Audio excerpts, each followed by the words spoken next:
So without further ado, I want to introduce Dr. Brad Roberts, who's had a long and distinguished career in nonproliferation and national security. He has a degree in international relations from Stanford University, master's degree from the London School of Economics and Political Science, doctorate from international relations from Erasmus University in Rotterdam.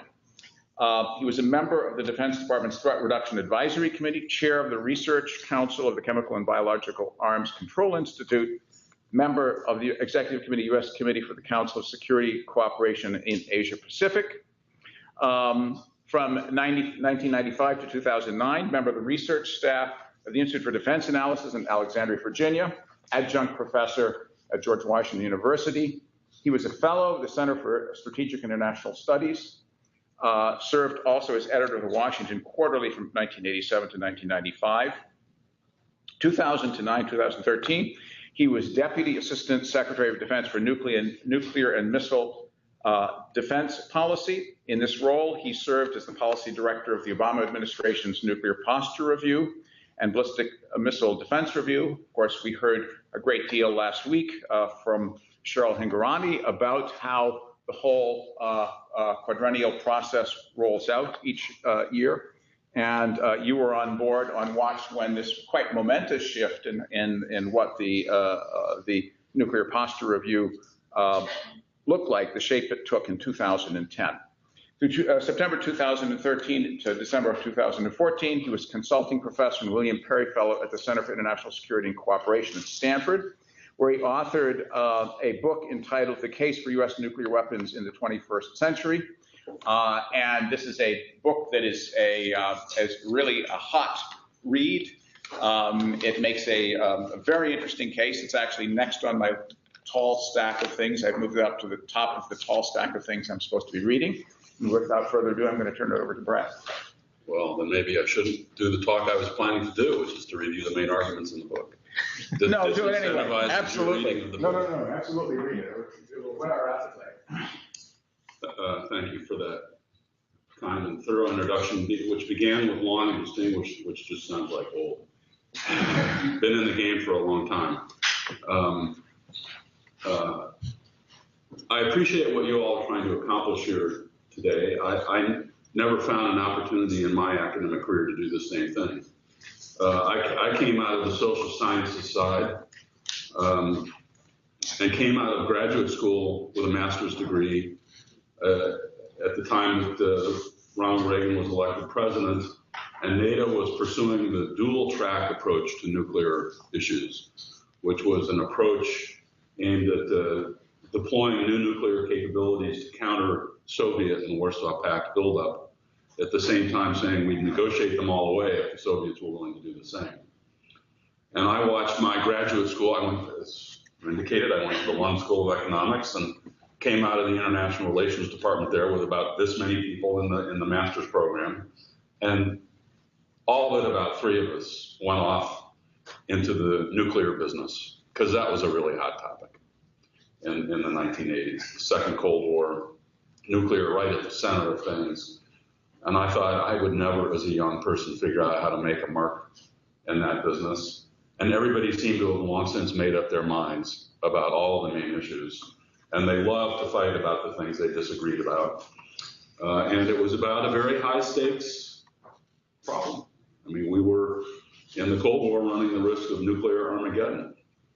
And accordingly, emotions were high. So as a young person starting a career, I tacked off in a different direction and spent my first decade working on the proliferation and control of chemical weapons. My first job was in Washington at the Congressional Research Service. The Reagan administration proposed to resume the production of chemical weapons, which the United States had not done by that point for a dozen years. Very controversial question.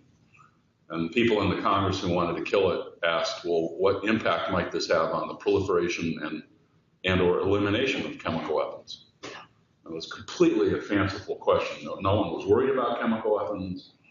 And I wrote a little report on that. And a month later came the news reports of Iran and Iraq starting to shoot chemical weapons at each other.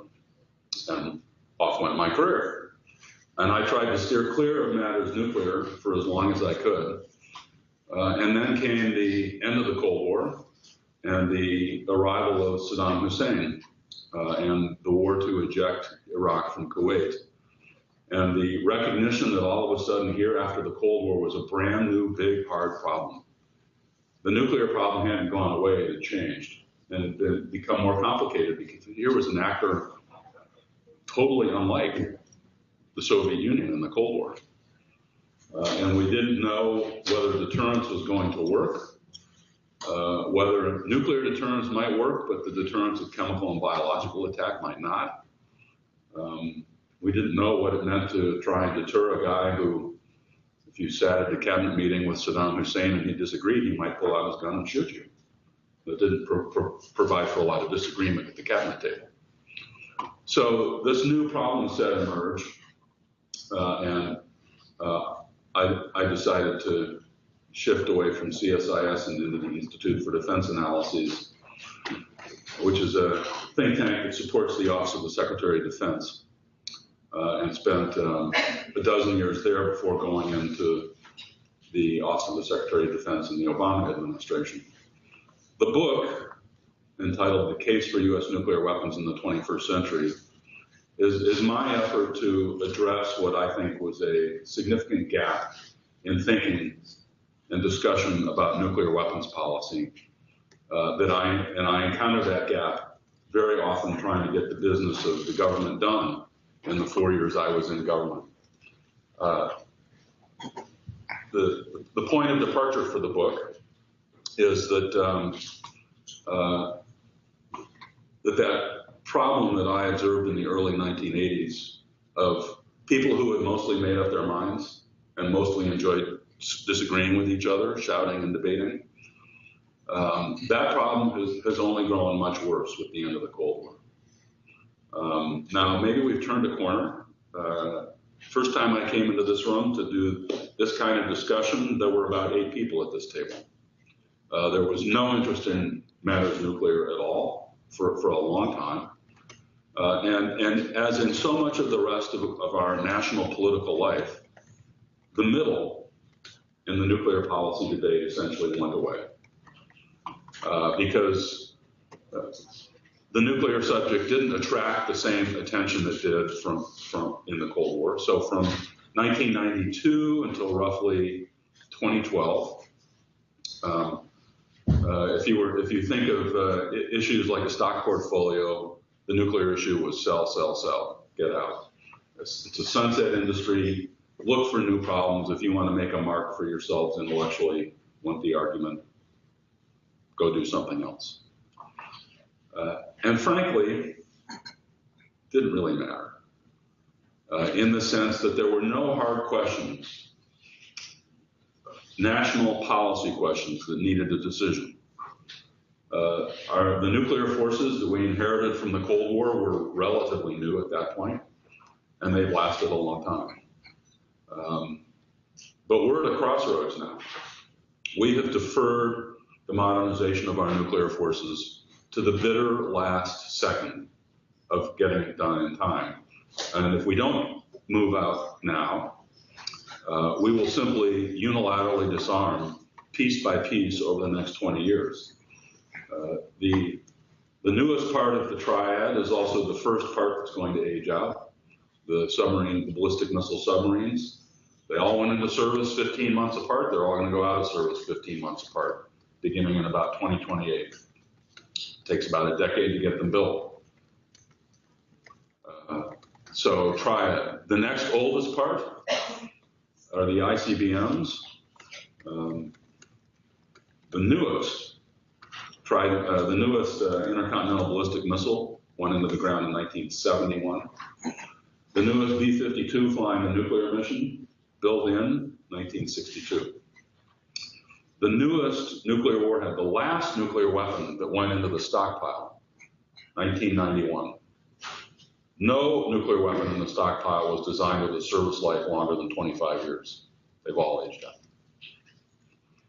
So the first argument in the book is it didn't really matter that we had this very dysfunctional national debate, and now it does. We have to figure out something sensible about nuclear weapons in our national strategy. or we're going to end up in a fit of almost absent-mindedness, fundamentally changing our deterrence posture. Maybe that's what we should do. That's not my point. My point is that we've inherited, we're at a crossroads in a national policy context, and we've inherited a political and an intellectual foundation which serves us very poor at this crossroads. That's the first argument in the book. And if you only want to read one chapter in the book, the first chapter is the history of U.S. nuclear policy and posture from the end of the Cold War to 2015. A short summary of main milestones. The second main argument follows from one of the key issues that's in dispute between the two extremes in this debate. The key issue is, can't we do more to move away from the Cold War? Why do we still have all these large arsenals of nuclear weapons left? Can't we, okay, if disarmament is a long-term goal, isn't there much more that we can and should be doing now to reduce the number of nuclear weapons and their role in our national security strategy? Well, I think, so the second part of the argument is about what we should have learned as a nation about this proposition through 3 presidential administrations, and who all wanted to reduce the role. They all spoke about it differently. For the Clinton administration, the nuclear strategy was lead but hedge. Lead in making nuclear reductions, but hedge against the possibility that there's a coup in Moscow tonight and they wake up angry tomorrow. Lead but hedge. The George W. Bush administration talked about reducing reliance on and salience of nuclear weapons by increasing the role of missile defense and conventional prompt global strike and other things in our strategic posture. President Obama came in, gave a speech in Prague exactly 8 years ago this week, and set out an agenda of things that we as an administration were prepared to do unilaterally at the time, which was make a change in our nuclear declaratory policy and pursue deeper reductions together with Moscow.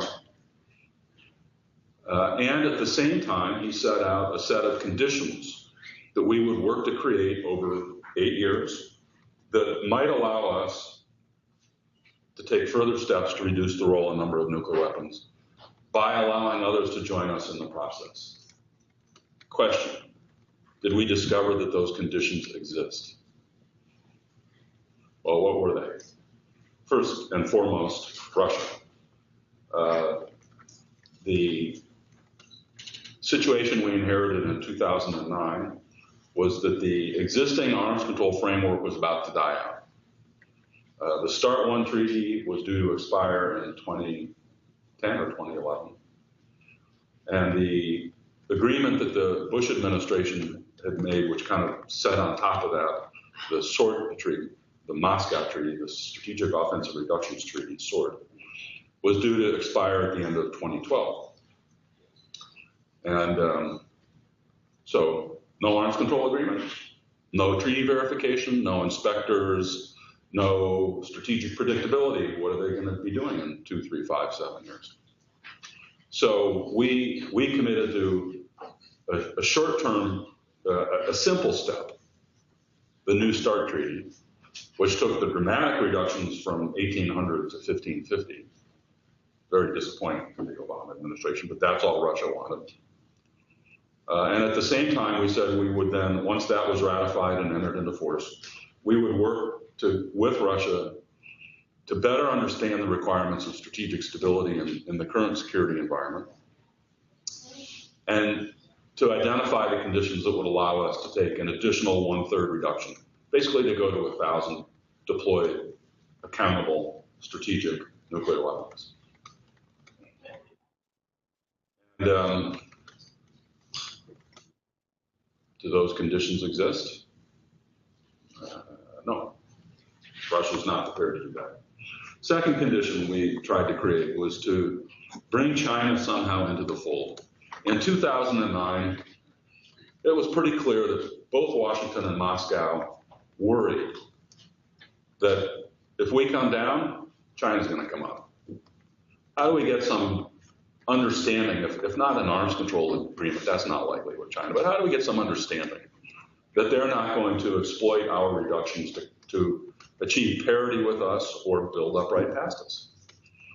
And we, the Obama administration, said, well, let's start a dialogue with China on strategic stability, try and come to some mutual understanding of why they're building up their nuclear weapons and why we're modernizing ours and the role of missile defense and what about conventional prompt global strike and all of that. And maybe at the end of the day, China would be able to say something like, well, for the time being and in foreseeable circumstances, we think we have enough.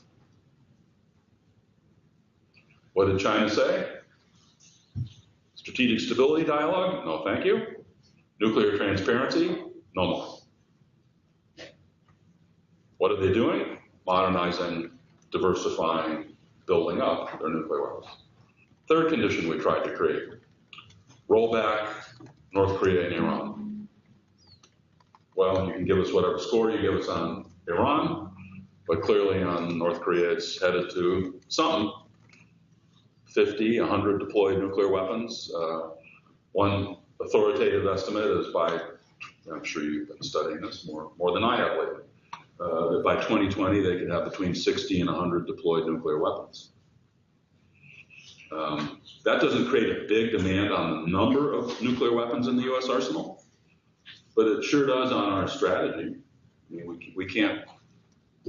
This is a big new challenge for our nuclear deterrence strategy. Next condition we wanted to create was to work with our allies to reduce the role of nuclear weapons in the extended deterrence relationships with them. And we set out to do that by increasing the role of non-nuclear means in extended deterrence. Regional missile defense, regional strike capabilities, reduce the role of nuclear weapons. In the Cold War, the United States had thousands of nuclear weapons in East Asia, thousands of nuclear weapons in Europe. At the immediate end of the Cold War, all the nuclear weapons in East Asia came home and were destroyed. And between the end of the Cold War and 2009, 95% of the US nuclear weapons in Europe came home. And so the real question became, what about those few that are left? Can you safely bring those home? And this was a question we asked NATO. We said we wouldn't make this decision unilaterally. This would be something we and our allies would have to decide. And in 2012, NATO conducted a deterrence and defense posture review with an eye at what was happening in Russia. Putin was already furious that his entreaties to build partnership with the West had gone unmet. And by that point was clearly making explicit nuclear threats to the NATO alliance, and NATO was not willing to bring nuclear weapons, the last few, home. So, second argument in the book is the conditions, at least as we have so far understood them at the national leadership level in the United States, the conditions that would allow us to further reduce the role and number of nuclear weapons today don't exist. Brings you to another crossroads where you have to consider either no more reductions or unilateral measures. And the United States has periodically, historically taken unilateral measures, sometimes with the expectation of reciprocal steps by Russia or others. And there are many advocates for additional unilateral steps at this point. William Perry being key among those, who argues that we could and should move to a dyad, that we should retire the intercontinental ballistic missiles or the bombers. He's argued both. And some then go on to argue that this would pressure Moscow into doing the same. That's not an argument he makes. But so, second argument in the book is that three administrations have pushed very hard to go further in reducing the role and number of nuclear weapons. The Obama administration set out a very careful, pragmatic, strategy for trying to create the conditions for further steps, and no one wanted to join us in the process. So the question in front of us is, do we modernize, or do we take unilateral steps, or do we do a mix of both? The third main argument in the book picks up from the observation that, well, all I've really done is tell you that we live in the wild, wild west, and we can't take our 6-shooters off yet. I haven't really answered for myself the question with those first two arguments in the book, why we need nuclear weapons, other than because somebody else has them. What actually do they do for us? And can this somehow tell us what we should keep, what we should modernize, what we don't need? And my way of thinking about this begins with what are the countries that could cross the main red line in our nuclear declaratory policy?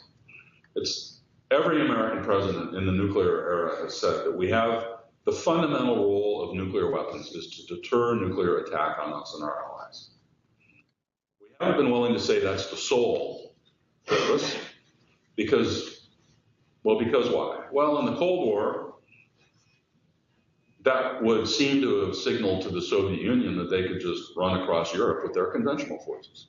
If they didn't pull the nuclear trigger, then we wouldn't pull the nuclear trigger in exchange, and they'd win. So that didn't make a lot of sense in the Cold War. There was also in the Cold War the problem of very robust Soviet chemical and biological warfighting capabilities. So through the Cold War, it was pretty clear that the U.S. wasn't going to embrace no first use or the sole purpose formulation that the main reason we have the fundamental role of nuclear weapons is to deter nuclear attack. What about today? Well, the formulation that the Obama administration used is to say that the fundamental role of nuclear weapons, yes, is to deter nuclear attack on us and our allies. But their actual function is to deter threats to our vital interests and those of our allies. We don't know, there's no catalog of what our vital interests are. And it's in our American political life and in the life of democracies that we generally discover our vital interests only when they're challenged. And building catalogs of them is often a fool's errand. If you know the story of the weeks before the Korean War, senior American leadership declared that Korea was not one of our vital interests. Well, we discovered it was, or at least made a choice for it to be. So we have said that the fundamental purpose of nuclear weapons is to deter and respond to threats to the vital interests of the United States and its allies. And we reserve the right to employ these weapons when these interests are in jeopardy. It doesn't say only in second use, might say we'd use them first, might say we'd use them against nuclear threats, might say other kinds of threats. And which states are capable of threatening the vital interests of the United States or an ally in a manner that could bring us to this crossroads? Well, I think there are only 3 states: Russia, China, and North Korea. There might in the future be other states. There might be fewer states. But in the current setting, 3 countries can jeopardize our vital interests or those of an ally in a manner that would bring us to questions of nuclear use. So I set out to try and understand how do these 3 countries think about the problem of war with us? Can they foresee a pathway to conflict with us that would lead to questions of our nuclear employment? And the answer is yes, because they all face the same strategic problem as they see it, which is us. Beginning in the early 1990s, the Chinese were, well, for an historical footnote, the proper beginning point is with an Indian general named Sundarji. General Sundarji was the chief of staff of the Indian Army, who was asked in 1992, what was the lesson of the Persian Gulf War, the war to expel Saddam's military from Kuwait? He said, it's simple. Don't mess with America without nukes. He subsequently denied he'd ever said it, and I was in the room about this far away from him when he said it, so I know he said it. And it's a graphic statement. Don't mess with America without nukes. What does it mean to mess with America with nukes? Is it Nietzsche who wrote that we should think of nuclear weapons as being like the queen on a chessboard? Was that Paul Nietzsche? Who, in describing the impact of nuclear weapons on war, said we should think of them as being like the queen in a game of chess. Probably never moves, never directly comes into play, casts a shadow over the entire board, and makes you very restrained about certain kinds of moves. And if the queen comes into play, it's in the end game and it's very decisive. That should be the way Nietzsche said that we should think about nuclear weapons. So that's a more elegant formulation than don't mess with America without nukes. So beginning in the early 1990s, China was really the first country to get seized with this question. And students of Chinese-American military history may recall that there was the Taiwan Missile Crisis of the mid-1990s, and that at that time we dispatched a carrier battle group. What no American remembers and what every Chinese student remembers is that we dispatched a second carrier battle group, which to the Chinese was the wake-up call, oh, they're not just showing the flag. We could actually find ourselves at war with America over shooting missiles across our neighbors. We'd better get ready for that. The end of the Cold War doesn't mean peace has broken out. It means we've got a new problem set in front of us. And what is the problem? And as the Chinese described it at the time, and subsequently, the problem they face is deterring and defeating the conventionally superior nuclear-armed major power and its allies. Deterring and defeating a conventionally superior nuclear-armed major power and its allies. The Russian military sort of got focused on this problem 3 years later with the Kosovo War. Here was NATO bombing one of their former allies, and it just set off alarm bells in Moscow that if we could do this to one of their allies, we could do it to them. And here we were demonstrating the military capability that they'd envisioned. Bulgakov used to write about reconnaissance strike complexes. Here was the American way of war. We were going to have splendid conventional dominance of the air, dominate every phase of the conflict, and remove the regime.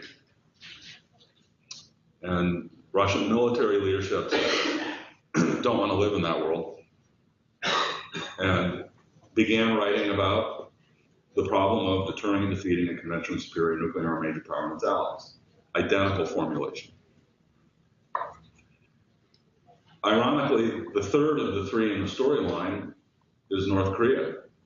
Even though it had been focused on getting nuclear weapons for decades, it was really only in the middle of the last decade that it jumped into action.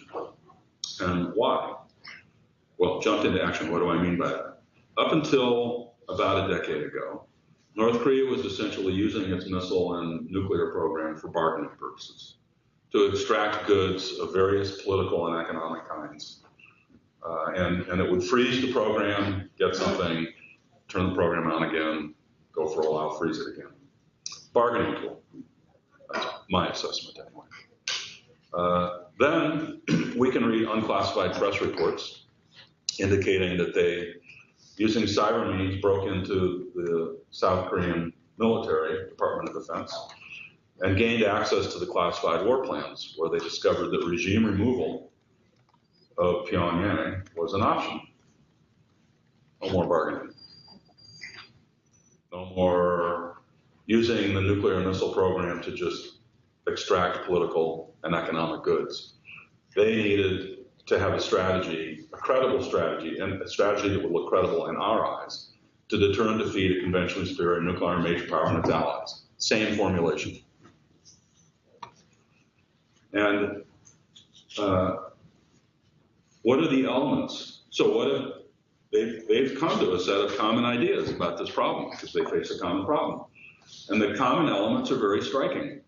What's the first element? If war with America looks inevitable, go for a fait accompli and present America and its allies with an image of the ferocious costs of war. Second main step, if that fails, try to separate America's allies from each other and from America. Kim Jong-un, whenever he talks about nuclear weapons, says, if I ever have to use one, the first one's going to be used on Tokyo. Tokyo, you're in my nuclear crosshairs. Why does he say that? Well, the conventional defense of the Republic of Korea would be conducted militarily with South Korean troops and American troops in South Korea, but also a whole bunch of troops and military hardware sitting at 8 bases in Japan flying the United Nations flag. Their dispatch from Japan to South Korea requires the approval of the Japanese Prime Minister. This was a no-brainer in the 1950s because there was no risk to Japan. And Kim Jong-un is trying to make it a brainer. You, Mr. Prime Minister, had better think about this because you're running the risk of me dropping a bomb on your main capital that will kill 100,000 people. You want to run that risk? So if the first element is fait accompli, second element is separate allies from each other and from America. If that doesn't work, then attack projecting forces indirectly or directly by non-nuclear means. Here, the Russians probably have the epitome of this, which is they've introduced a set of long-range, non-nuclear strike capabilities, cruise missiles that are sea-delivered, air-delivered, ground-launched, and some ballistic missiles, all non-nuclear. Well, actually, they're capable of being either nuclear or not, all of them. And their strategy calls for them to attack seaports and airports where U.S. forces would be arriving and maybe departing from the American homeland.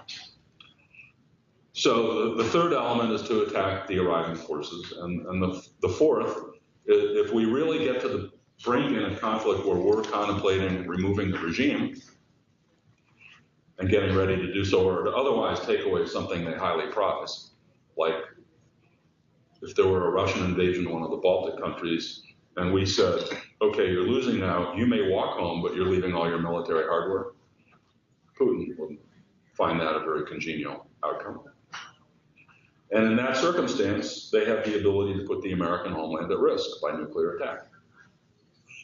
And in the case of Russia, by non-nuclear attack. Do we really want to pay that price? That's the question they want us to ask for ourselves. Do we really have a dog in the fight? And this goes to, I ask myself, so if they've got all these ideas, these are theories, what do they think makes their threats to escalate credible? And why do they think our threats to escalate aren't going to be credible? We're the more powerful actor, right? And they have generally two answers: asymmetry of stake, asymmetry of geography. Asymmetry of geography is easy to demonstrate. Russia invades one of the Baltic countries. To eject them militarily, we probably have to attack some of the bases from which they came. That's attacking the Russian homeland. The threat of the Russians then to attack the American homeland is probably going to look credible to us. So asymmetry of geography, favoring the credibility of their threats. Asymmetry of stake. This point was best made to me in an unofficial dialogue with a woman I very much admire, a PLA general, People's Liberation Army general, PhD, general, lover of Shakespeare, and we've been in dialogue for 15 years about nuclear strategy. And we were at this point in a conversation about are there any possible pathways to nuclear escalation in a U.S.-China conflict? And if there is one, and there probably isn't, but if there is one, it's probably over a Taiwan conflict. And she said, so let me understand, you're the more powerful actor, what your stake in a conflict like this would be. Your stake would be, well, your commitment to the government on the island of Taiwan, your credibility in the eyes of your East Asian allies, your credibility in the eyes of your allies globally, your commitment to the democratic experiment and your values and ideals, which would have a huge consequence in the American public, and your desire to avoid nuclear confrontation. Those are all really important interests. Now, what would China's interest be, she said? Well, two: ending the century of humiliation and regaining our sovereignty finally and fully. And frankly, if we lose, the Communist Party probably gets thrown out. Whose interests are more vital, yours or ours? She said, it's obvious, ours. You'll back that. So that's the asymmetry of stake point. So I find it useful to think of these as theories of victory. They're theories. This is a term of art from the Cold War, by the way. In the 1970s, the Soviets had built up and were surpassing us in the nuclear space. And there was a Secretary of Defense, Harold Brown, who famously said, "We build, they build. We stop, they build." What explains this? Is it just a machine that cranks out more nuclear weapons and missiles? Or is it possible that they have a theory of victory in nuclear war? Or a theory of victory in deterrence that would mean they could fight a big war in Europe that wouldn't go nuclear? Do they have a theory of victory for nuclear war? And the debate ran on through the 1980s, and the Cold War ended, and the debate was never settled, but it was forgotten. And these are theories of victory, in my view, that the elites in these three countries have set out for themselves. They are not theories of nuclear victory. These are not nuclear warfighting theories of victory. These are not three countries who are eager to go to nuclear war against the United States. They're nuclear theories of victory, meaning they are theories of blackmail, brinksmanship, and coercion that may involve a little bit of nuclear use to show some leg, to show my bona fides. I'm really serious. You keep coming, I'm going to use all of these nuclear weapons.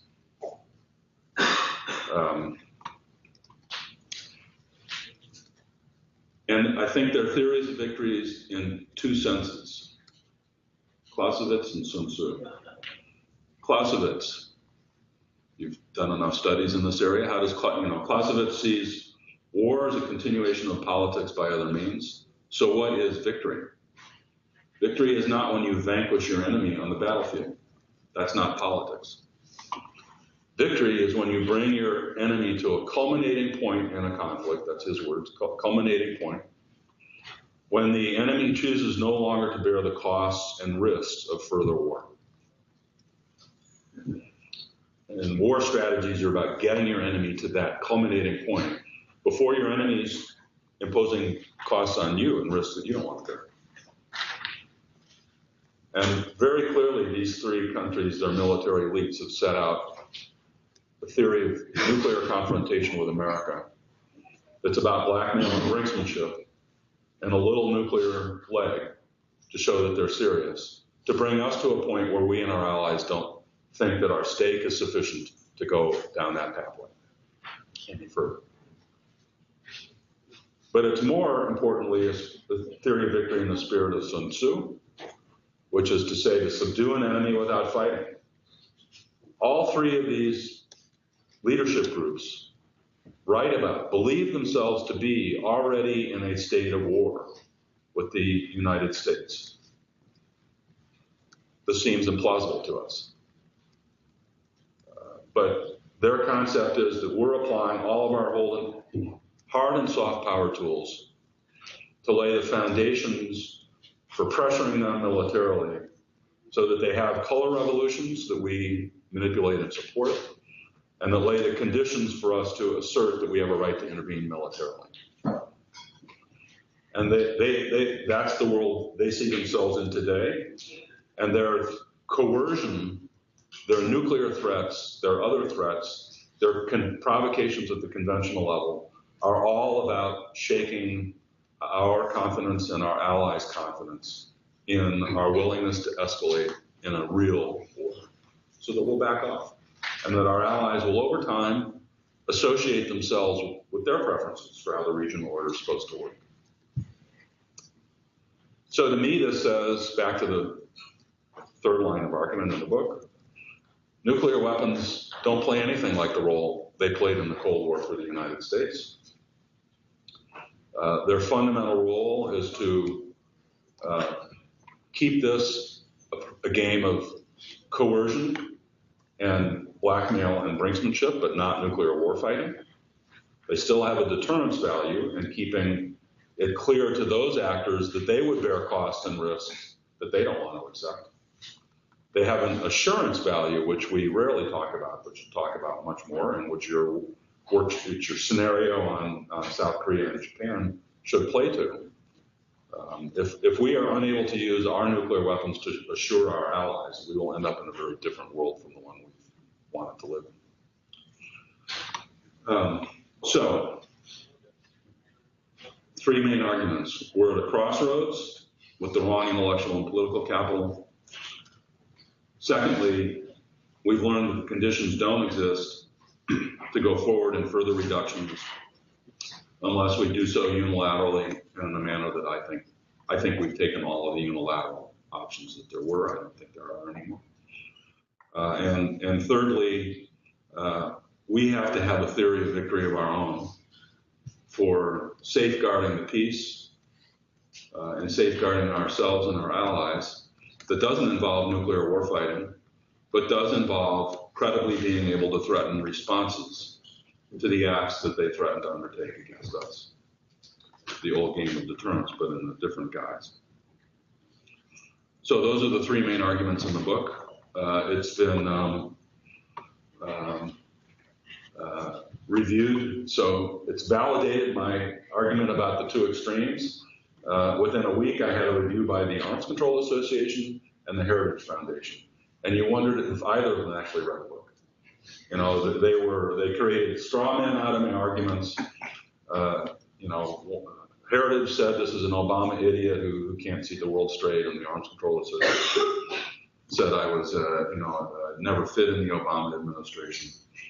And then there's been a much more interesting set of reviews, largely from younger people, who have just been uninterested in the two extreme arguments and want to understand if there's a there to this theory of victory thing that I've set out, and want to understand if I've really been fair and thorough in my arguments about discovering that the conditions don't exist to go further. And I appreciate that they wanted to carry on the discussion in that direction. So let me hope that sets out enough interesting material to start a discussion for however long you would like to have that session go.